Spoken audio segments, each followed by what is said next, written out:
ငြိမ်းချမ်းမှုသူ့စီမှာအမြဲတမ်းဈေးနှုန်းတစ်ခုရှိပါတယ်။အာယုံထွေးပြားမှုတွေဆုံးရှုံးရတယ်၊တက်တောင့်တက်တာတွေဆုံးရှုံးရတယ်၊ကိုယ်လမ်းကြောင်းကိုမရှောင်နိုင်တဲ့လူတွေကိုဆုံးရှုံးရတယ်။ဒါပေမဲ့ကိုပြန်ရမှာကိုယ့်ရဲ့အကောင်းဆုံး version တစ်ခုပါပဲ။ကိုယ်စီကံကိုတိဆောက်တဲ့အခါကဘာကြီးက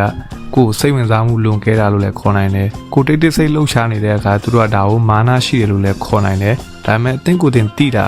ဒီတိတ်ဆိတ်မှုကကိုယ့်ရဲ့လက်နက်တစ်ခုပဲအတိမတ်ပြုခံရဖို့ရှာဖွေတာကိုရက်လိုက်တဲ့အချိန်သူတို့နားမလည်နိုင်တဲ့ frequency ကိုသင်စတင်တုံခါနေပါပြီကိုကထိလို့မရတဲ့သူဖြစ်လာတာကကိုယ့်ရဲ့ ATA ဆက်ဖြစ်နေမှုကြောင့်မဟုတ်ပါဘူးဒါကကိုကအာယုံစိုက်နေတဲ့ဆိုတဲ့သဘောပါပဲ day 81စီကံကကျွန်တော်စီကနေအရာရာတိုင်းကိုတော့ယူသွားတယ်ဒါပေမဲ့ကျွန်တော်ဖြစ်တဲ့အရာရာတိုင်းကိုလည်းပြန်ပေးပါတယ်စကားပြောရရက်ပြီးတော့အသွင်ပြောင်းတဲ့ခရီးကိုစတင်မှုအစဉ်သစ်ဖြစ်နေပြီဆိုရင်တော့ algorithm အစဉ်သင်တန်းကိုဝင်ရောက်လိုက်ပါ